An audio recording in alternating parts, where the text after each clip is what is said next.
Welcome to The Power and the Pain, where your past isn't your prison. It's the fuel for your purpose. I'm Greg Pease, combat veteran, NLP trainer, and your guide to turn trauma into triumph. This is The Power and the Pain. Let's go.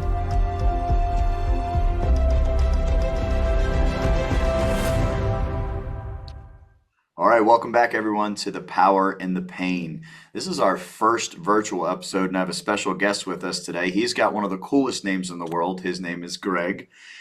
Greg, yeah, one of the best names. Let's go. Greg had reached out to me and had shared interest on being on the platform and sharing a little bit about his experiences through life. Greg has had a few experiences through life. He is a retired diagnostic radiologist. He's been married for 42 years. Greg, I don't know if I mentioned it to you, but that's longer than I've been alive. Congratulations, by the way. And really been through, obviously, we're going to get to hear about it. I've got to talk to Greg a little bit behind the scenes, but I'm going to be hearing some of this stuff as well. And some of the challenges that Greg has went through, what has carried him through those challenges, and then really today, his impact, his message, and his legacy to share back with others. Greg, thanks for being on today. I appreciate having you. And Greg's out in California. Now, I know you were Southern California, right, Greg? I was. We lived in smack dab in center of California Okay. in Fresno. Okay. And so we've lived in Southern California, San Francisco, and Fresno. Fresno's been our that's where our people are, and our careers have been, etc. Now, Greg, I know that you'll share in detail. I know from getting to speak from the background, your faith is rooted in, is it fair in me saying your faith is rooted in Christianity? Is that fair in me saying? Yeah, that is definitely fair. And I have to say I'm kind of a hybrid. I was raised in a very conservative Catholic family.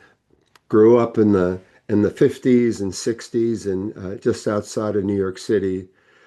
And yes, I was a Catholic, went to Catholic grade school, high school, and college. And if you ask my mom, who's up in heaven, I quote, left the faith. And I'm still not sure what that means, but I've explored a lot of different things by settling on just a mainstream Christianity. But I also enjoy the rich tradition of Catholicism.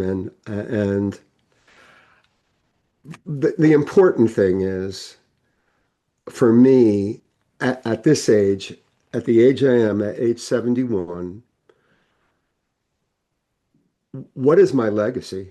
I have really spent a significant amount of time over the last several years just hammering out, when I pass on, what do I want to leave behind? And God instilled in me, I want to leave behind a legacy of love.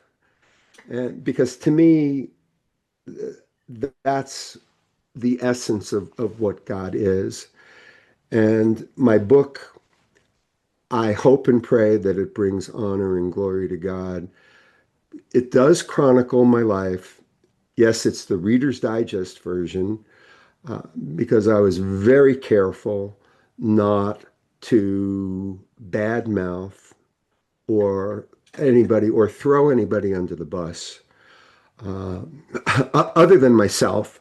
I mean, I put myself out there, which has had, put it this way, it didn't go over with a huge applause from some of my family members. However, I also fully realize that my story needed to be told. Yes. And even if I positively affect one person today, or if I can encourage maybe somebody who's struggling, this will have been worth it. Yes. I love it. And Greg, you gotta you kind of now the listeners are alluded to. You are also an author. You have written Dare to Thrive: Lessons Learned from a Trauma Survivor. When did you when did you publish this book? When was it finished? Um, I have to say, it was approximately a good 30 years in the making. I began the actual writing approximately 3 years ago. Um, but even cranking the clock back to like as early as 1994, 1995, when our son David was alive, I was taking notes. I was journaling some. I would even put on tape, on the old cassette tape, thoughts and feelings and experiences that we were going through. And by the way, probably far and away the real book is dedicated to our son David, who lived from 1993 until 2002. He had a lot of medical challenges, and God gave us this precious gift to have charge over for almost 10 years, and changed our lives dramatically, mostly for the better. Uh, are there scars? Oh, yeah. In fact, just I think it was about whenever it was, October 9th, how many days ago? A week ago, was 23 years that David has been basically transitioned up to heaven. And so I have two chapters of my book devoted to him. But more importantly, what as a family I believe we went through, and a few things that we learned, um, things that I I have the privilege of being both a physician and a parent. So I believe I bring a pretty unique perspective to to this process.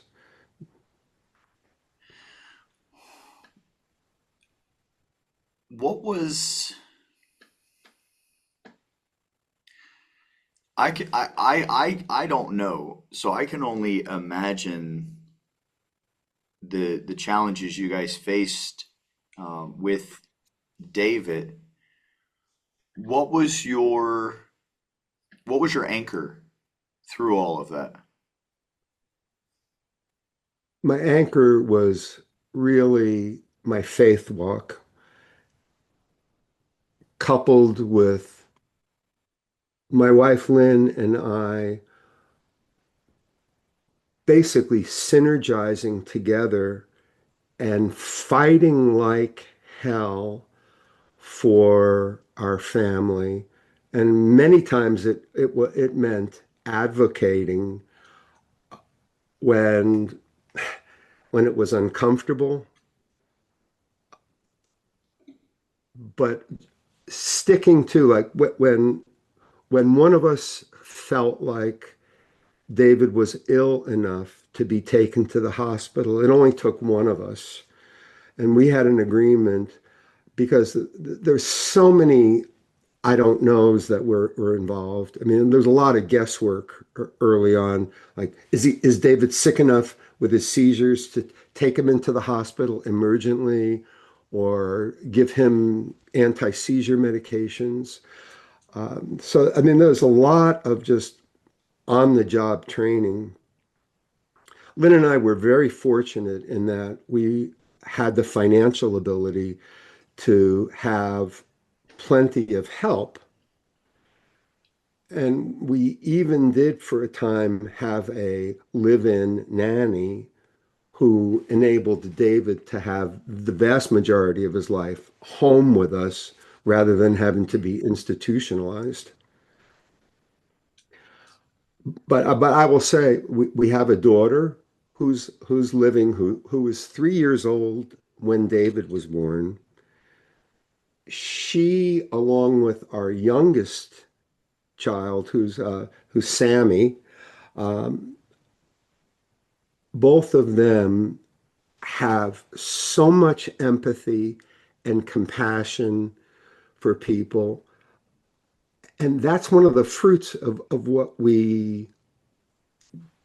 of the takeaways is we got to live it and we got to realize, okay, realize just what it's like to walk in the valley. And I also know, Greg, from reading about you and your story, oh, you've been there. And I have to say, there's something inside me, even though I have not met you in person, I feel very much a kindred spirit with folks who are authentic, vulnerable, and who are willing to share their story with the hopes of adding to this world rather than taking away. Yeah, definitely. I mean, taking what we, the that's my whole idea in that power and the pain, what we've been through is our gifts. If we allow ourselves to, really go back and do that healing, everything is for us, and we can use everything to help and support others just like you are. I know you had well, I mean, these are my words, choice of words. But childhood wasn't a breeze for you either. What did childhood look like for you, Greg?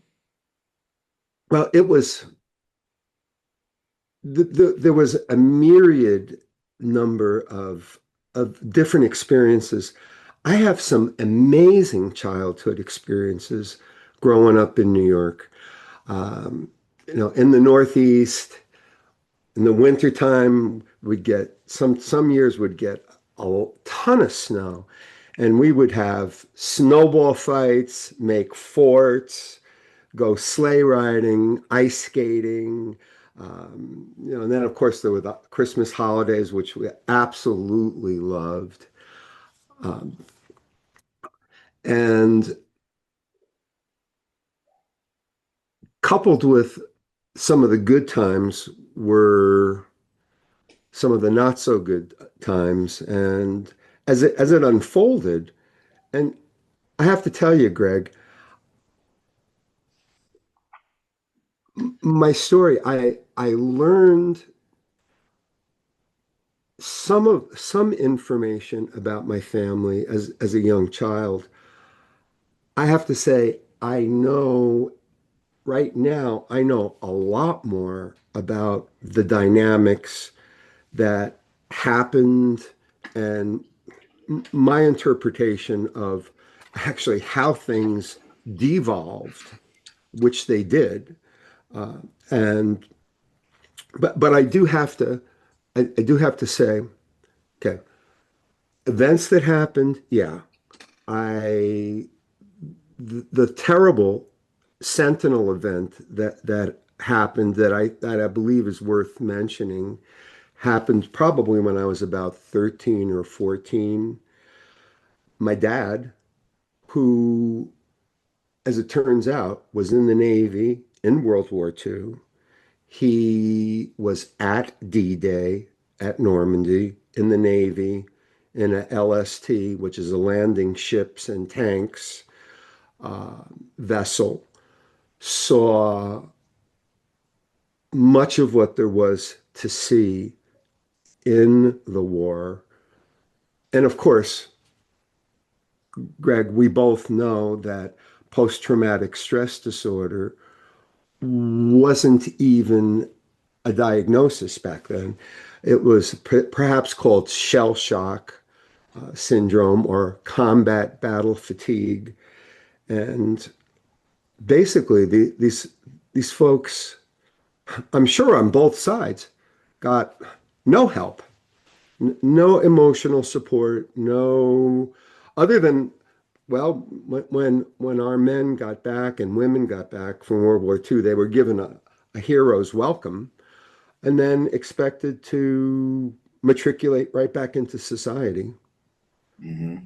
My dad was a machinist. He was a damn good machinist, but he fell into the generational curse of alcohol abuse. That was a game changer, and in as far as the dysfunctional dynamics of my family. But make no mistake about it, both of my parents, in many ways, as I look back on what they went through as children, in many ways, they were victims of circumstance as well, Hmm. which I didn't put together until many years later. My mom was the oldest of nine children and was made to be like a little mommy at a Hmm. very young age.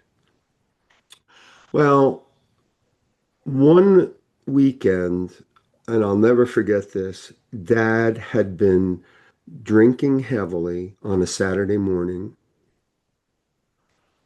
Mom and Dad had been fighting, arguing, basically. At least credit to them that there wasn't physical abuse that I'm aware of, but plenty of emotional abuse. Uh, Dad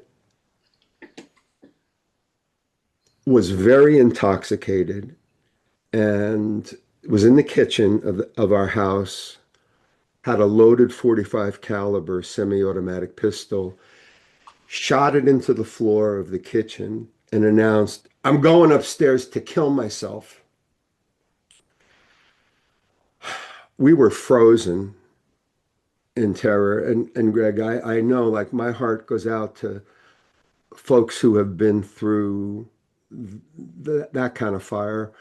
Well, as it turns out, without even speaking a word to each other, as Dad stumbled up the stairs, we charged him about, God, there were about four of us, my mother, myself, one of my brothers, and my sister. And I was able to wrench the loaded 45 caliber out of his right hand and save his precious life. I can imagine. How old were you? About roughly 13 or 14. Wow.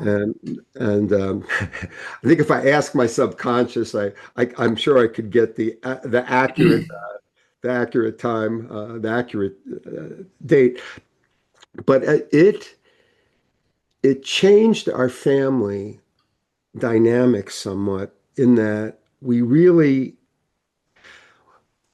never processed that or got the kind of emotional, spiritual support that people nowadays it's very customary to be able to get. But so we had that. All of us, I'm sure, had a pretty significant dose of PTSD. Yeah. Um, I was very fortunate in that my role in the family, I became essentially like the oldest child in our family and a few things that happened. But my role was basically I excelled in school. In some ways, kind of, I was the symbol of health, if you will. Still not even entirely certain how I got that role, but it's a role I'm very grateful for. In fact, I knew in my heart as a teenager that I wanted to become a doctor, but the kind of doctor that I wanted to become was not the doctor that I became, which was very, very interesting.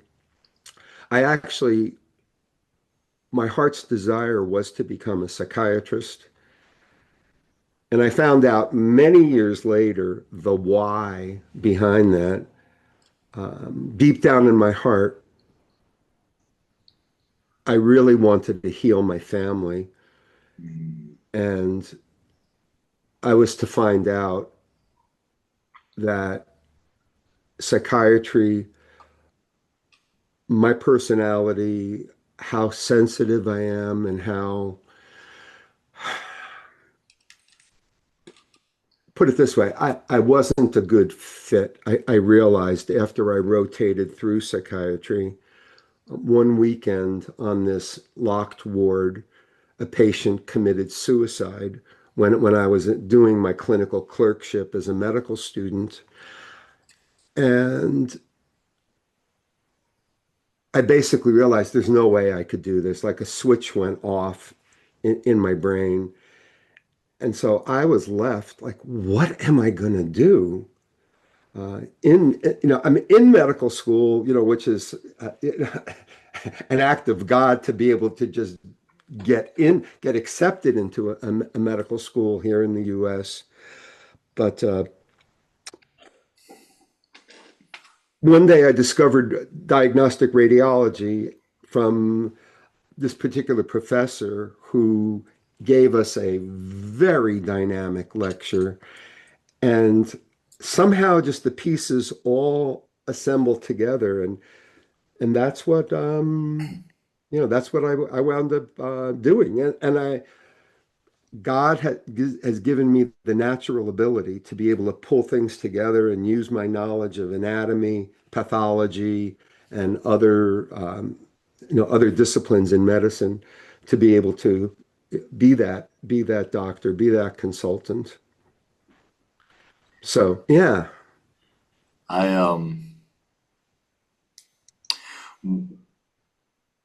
when you what was clicking? So when you went through the direction of um diagnostic radiology, what do you feel like what was the like what was that big calling or that big draw that like, oh, this is it? I I have to say I'm one of these unusual people in medicine. I'm kind of fashion myself in a sense as an artist, uh, which is how I approached my craft. I somehow it just I absolutely well I have to say I do give some credit to my professor, one of my professors back in college, who was he taught comparative vertebrate anatomy and also mammalian anatomy. And he, of anybody, helped me to believe in myself and helped give me the encouragement to persevere. And believe me, I didn't know when I first started out in college if I had the right goods, if I was going to really become a doctor, but he helped me in essence as a mentor, helped me equip myself, and coupled with God in the background, even though I wasn't that close in my faith walk back when I was in college, but I'm positive that God was in the details. Uh, Yeah, and I'm just grateful for having had the journey of finding something that clicked for my personality. And I don't know, it was a good ride. Well, and I heard you, I wrote down when you said I heard you use the word art and there was something that like I felt it when you said that, in life in general is a little bit of art, a little bit of science. And so, I can tell that, you definitely had the science side figured out, but there was something artistic in that diagnostic radiology side that really kind of called you in. Out of So when we look at faith, and I know you said during the college years I wasn't as strong in my faith walk, and well, we all could imagine what, college years can be. Was there any time that do you have any time in your life in which you had abandoned your faith? Or was Mm, it part of your life as far as you can remember, obviously in different levels, but was it there the whole time? Or was there any times where you felt you operated outside of faith? I I believe for a time my faith walk was pretty dormant, um, particularly after college for a time and medical school and a little bit beyond before, certainly before Lynn and I married. I um, I unfortunately was living more in the world and living for what I could get out of life, if you will. Hmm. What I, pulled you? Oh, so please go ahead, I Greg. go ahead. What pulled you? What would you say? Well, pulled you. What would you say brought you back in step with your faith? I believe when Lynn and I were courting each other in medical school, we we had that amazing experience. I would say perhaps once in a lifetime experience of falling in love with each other. I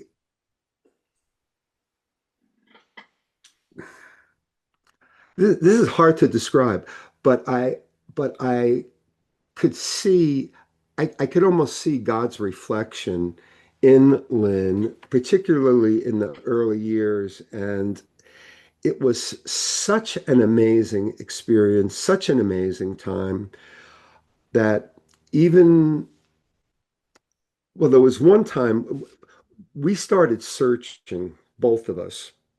And Lynn was raised pretty much Episcopalian, Anglican church. So not very dissimilar from Catholicism. But I can remember we both wanted to explore getting closer to God. Uh, Probably, I want to say, probably around 1977, 78. We've known each other, believe it or not, almost 50 years. We met in 1976. But one event that happened when we were still back in New York, we went to this prayer group, and I'm pretty certain it was a spin-off on a charismatic Catholic uh, prayer group. Well, they prayed over us to accept to Jesus. And I could feel almost like the fire inside me. I mean, I definitely felt something go through my body. And I have to say, it didn't totally transform me going forward, but it made an impact on me. And I have to say, Greg, even after we got married in '83, I did a lot of searching, and I'm talking about even looking into some new age. Uh, I have kind of, well, part of the history was I went to psychics, astrologers, even a Hindu temple. Now, I almost helped drive Lynn crazy because I was, but the message was, when I look back on that, I was really searching. Right. I, and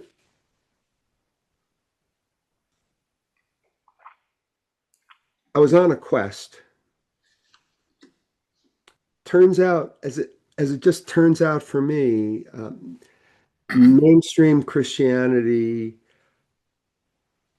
was what I came to, and that is where that's where I've been in my walk. I will tell you, there's no way without God's help we would have persevered as a family and even gone through the experience of having a very medically challenged uh, person in our family without God's help. Mhm. And that included also our spiritual community. You know, I myself have done a lot of my own inner work. We're talking my own psychotherapy, uh, which I spent many years undoing some of the damage that I had and some of the baggage and making friends with myself, which is still a process. Yeah. I mean, I can't tell you that, well, I have it all together because I don't. Mhm. I am still learning, but I'm convinced and I know my final destination. And even I do have to mention, 5 weeks ago today, Charlie Kirk was assassinated. Greg, that affected me very deeply. And without going into right of center, center, left of center, politics, one thing I know for sure is there is good in the world and there is evil. And my mission is to share my voice. And yeah, we have, all of us have a voice. Mhm. And I'm here to say that I'm using even that as a impetus to appear even on podcasts. And as you could tell, I'm pretty new to this. I'm pretty new to podcast, but I'm not new to life. Right. Right. I think it's powerful, and this is just my opinion, so all the listeners just take with a grain of salt.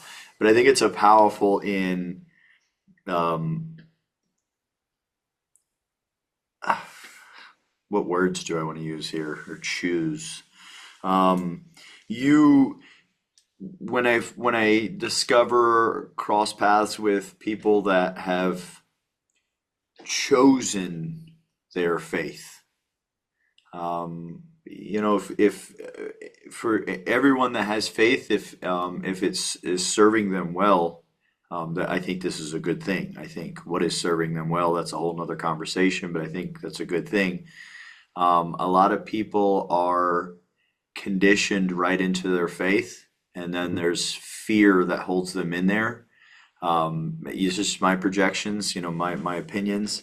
But fear holds them in because it's like they're conditioned into their faith, and then there's walls of fear. If you leave this, there's a consequence, so you have to stay here. When I hear, like, hey, I went out and looked here, I looked here, I looked here, I looked here. This is where I was called. That in again, just my opinions here, but your faith is now rooted in love versus rooted in fear. And I think that's a beautiful thing and a really powerful way to hold faith. Yeah, and believe me, along with along with having the faith is understanding that, well, the God that I know is a God of love and also a God of justice, just about as important as learning to love people more unconditionally is to practice the art of forgiveness. Mm.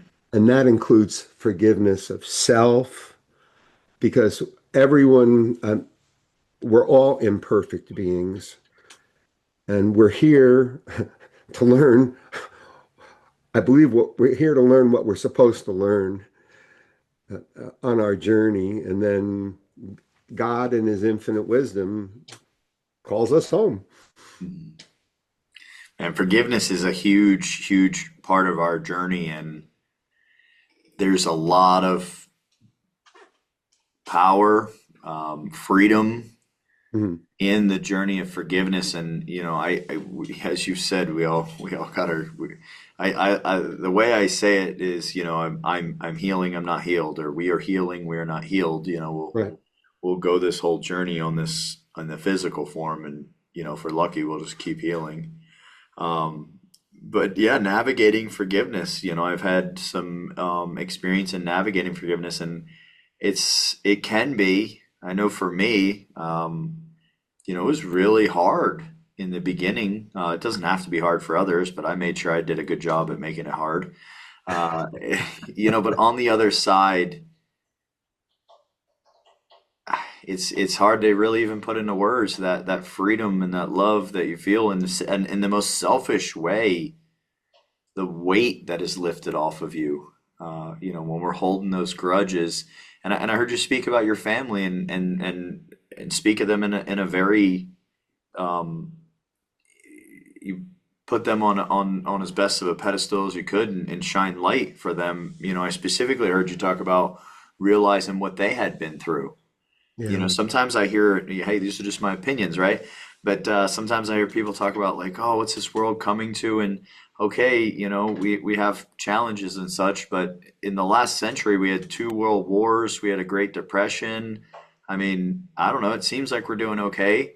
When we look at our parents and our parents' parents, what they lived through, we don't even have comprehension for.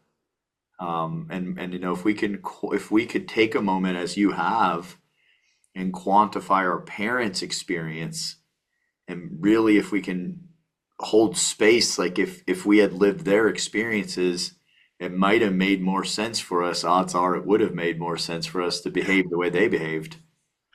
Yeah. And query, would I have done a better job as dad than my dad did? I'll tell you one thing that he did that I still love today. My dad instilled in us a true love of fishing.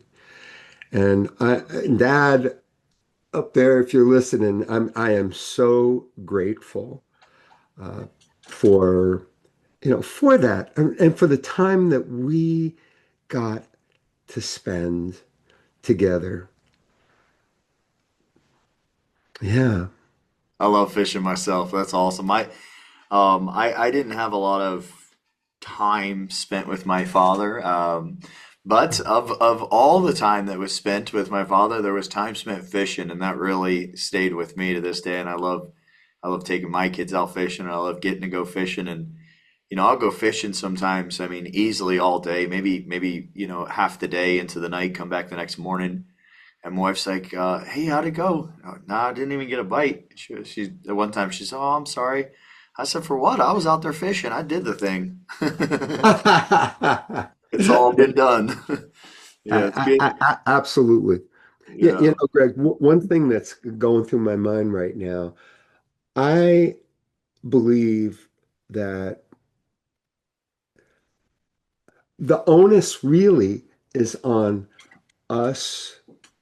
If you're privileged to be a parent and have children of your own or even adopted children, what an awesome responsibility and blessing it is to positively influence the next generations who will be coming up. And I believe really one of the one of the most important things that one can do is making helping make future generations perhaps healthier, uh, more adapted, more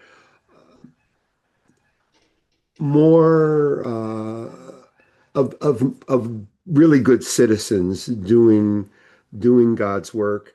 And so I look at my children now, and I am just it's a joy to see what they're doing in their lives and Mhm. realize, okay, I am in the process of letting go. I am in the process of being, well, roles change. And I thoroughly love being a papa to my four little grandchildren, and I adore my kids and my wife. And I think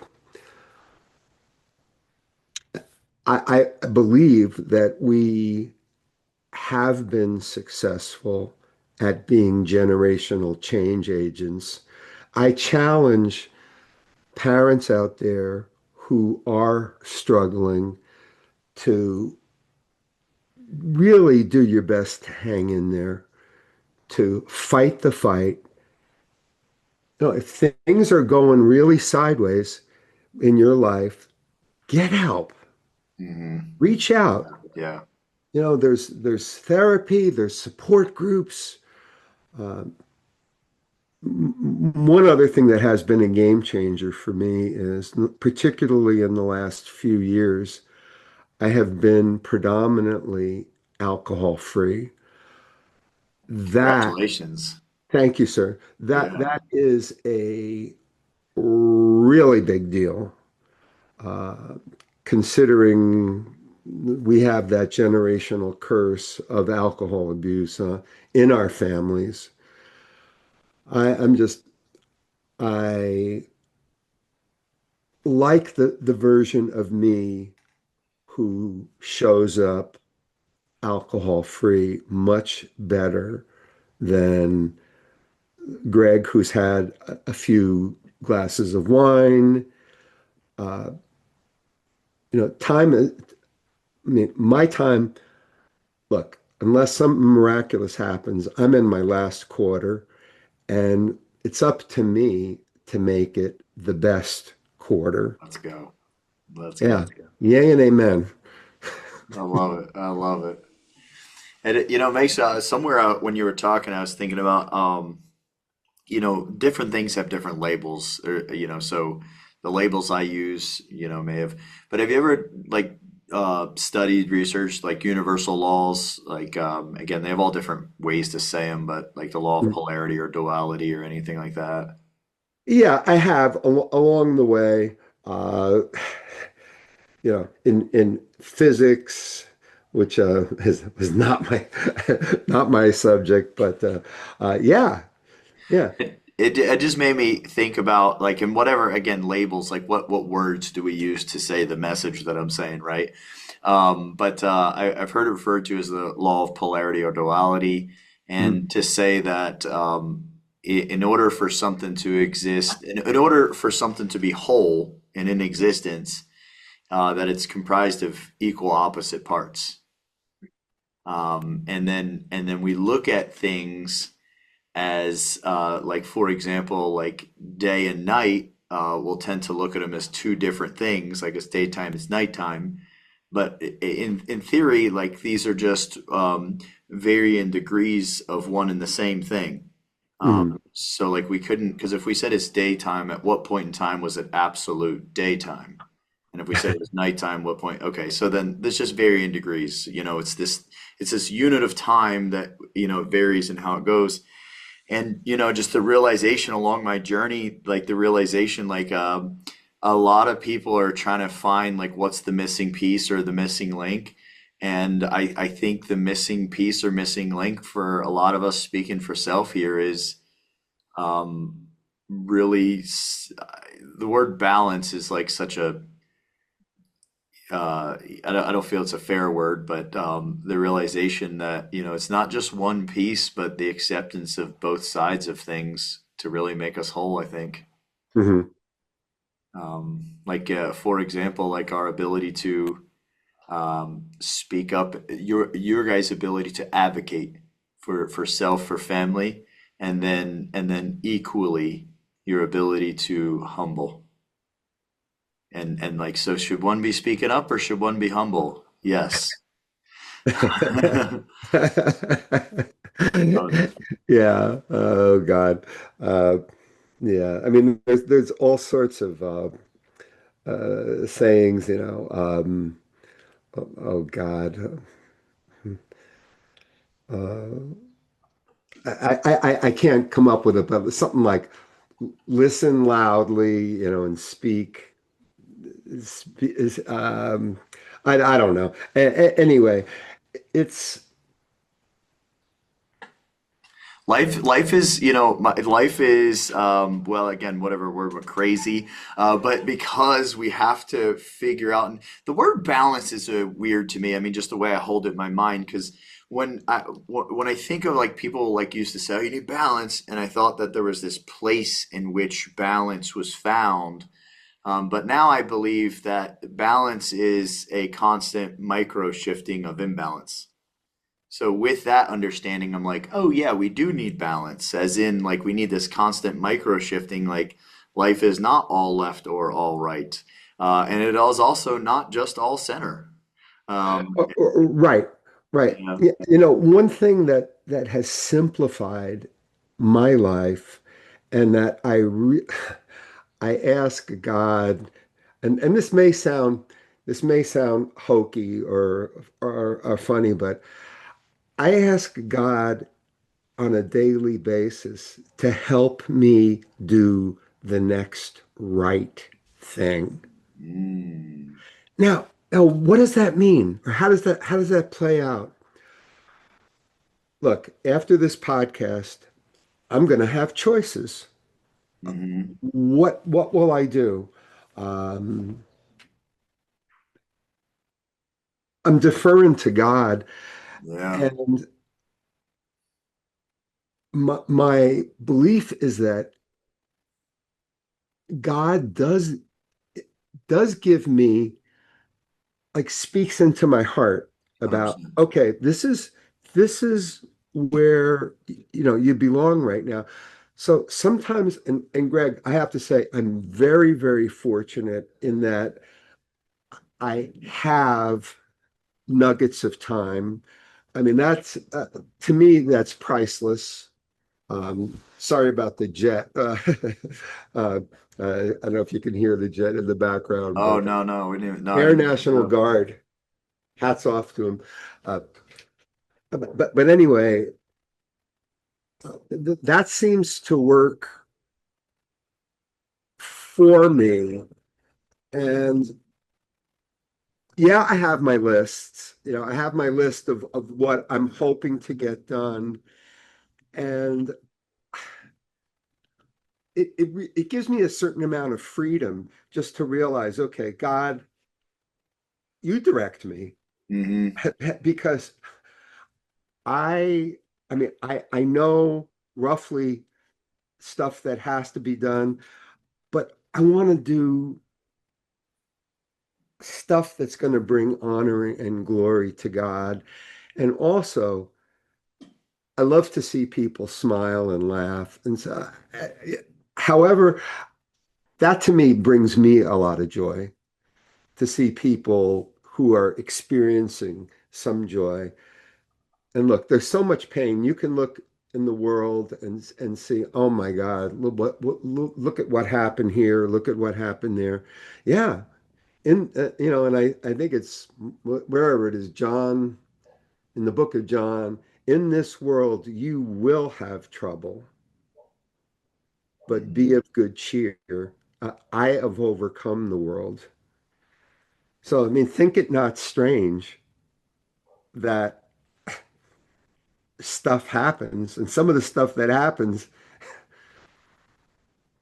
is there, and some of the worst things, some of the worst challenges that I've gone through have precipitated the greatest growth or enabled the greatest amount of Mm-hmm. growth.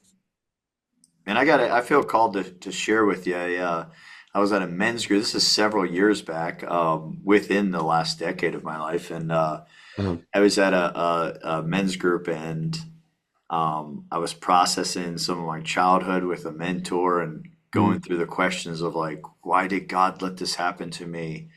And I don't remember his words literally, but they've stuck with me metaphorically. He said to ask that question is to believe that God owed you something when his only promise was eternity in the afterlife. right. That was profound for me, and kind of like it came up, it came to mind while you were talking about like, yeah, there's good and evil on this earth, and like, but there wasn't like I don't know where, like there was no promises of our physical experience and being heaven on earth. Um, Yeah, like, why did we get this? Well, why not? yeah, Because we exactly. can. I Yeah. mean, that's it. And if you ask why me, God, God's liable to say, why not you? Why not? Because you're strong enough, because you're there, because you can. Yeah. Yeah, and I'm sure you've heard this saying, God will never give you more than you can handle. Hmm. Hmm. So my response to that is, God must love me an awful lot. Yeah. Yeah, Oh, you love me so much. Well, it's fun. When I frequently when I pray, very commonly, my prayers ask for um, vision, wisdom, and discipline.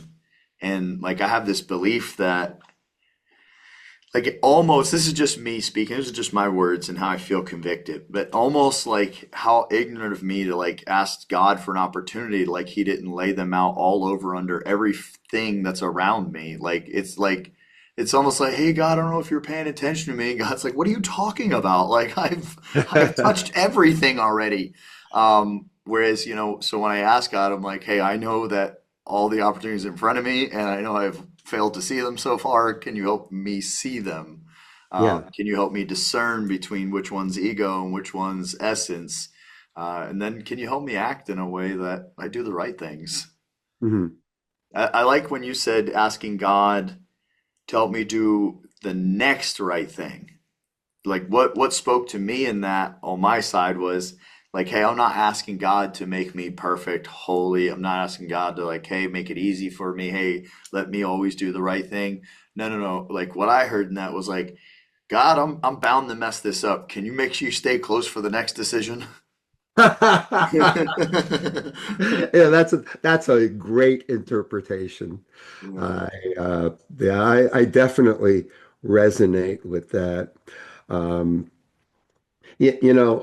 you did say one thing, and I think I'd like to quote this, but I believe you've said in the past, "Stop talking to not your people." Yeah. I that spoke to me. That spoke to me, and I have to tell you, Greg, just as we're slowly,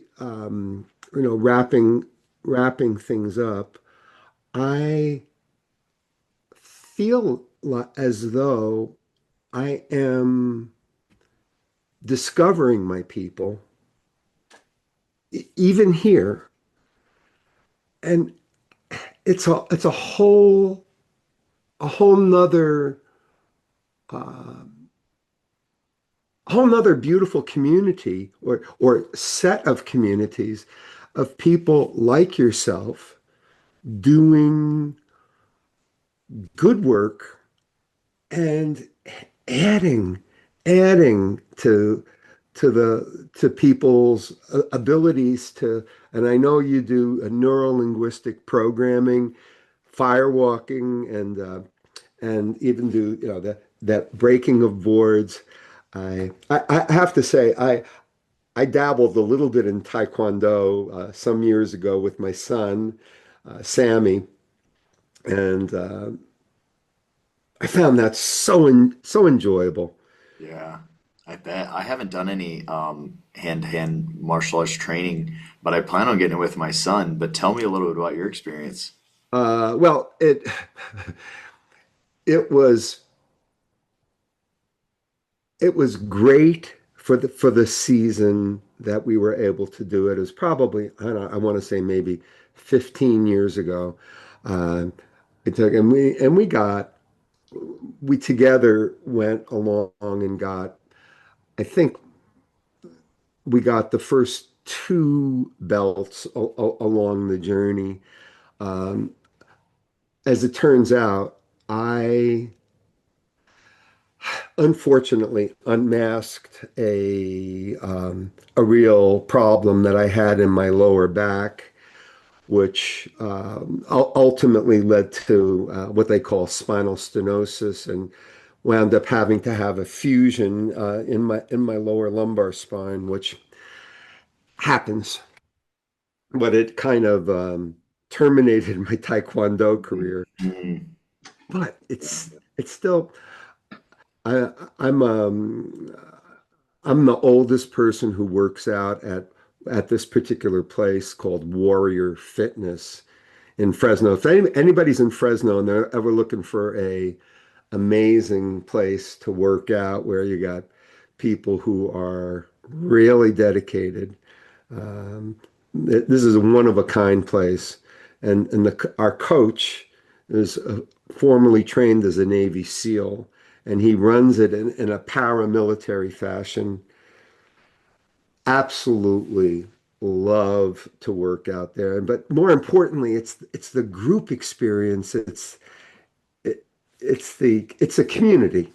You know, we come together to support one another and help each other build up physically and also spiritually.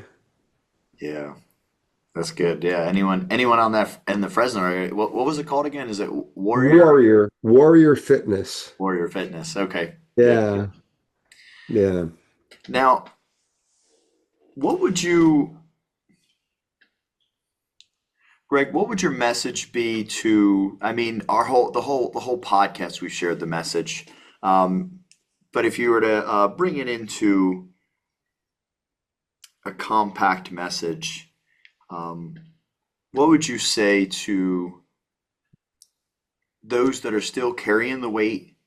Um, they're struggling, maybe not sure which way to go next.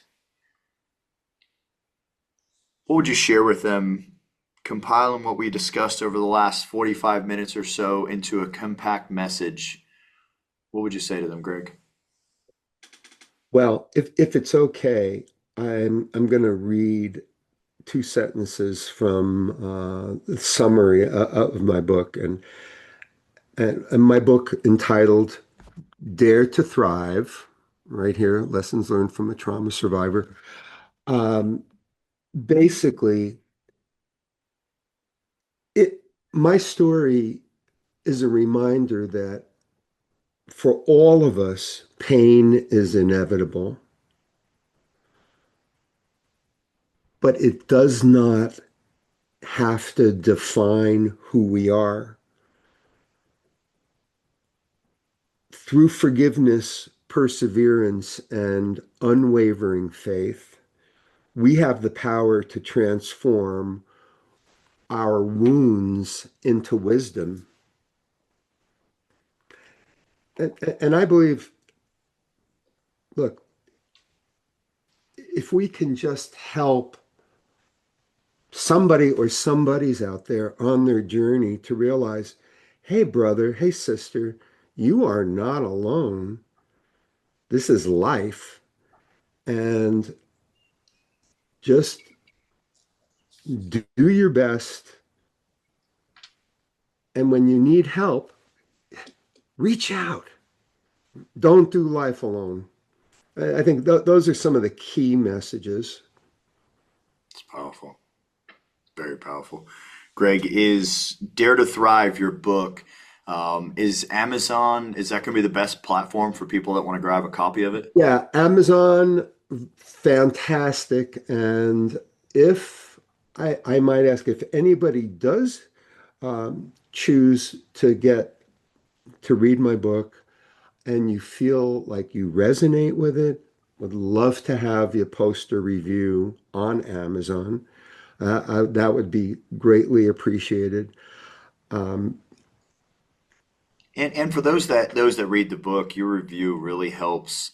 Like when you read the book, you get something out of the book. Posting a review is your way of sharing what you received with another human being, so they can see, okay, this is what humans are receiving from this book. I want to read a copy of it. yeah. So that review is your way of really sharing the impact you got from Greg's book.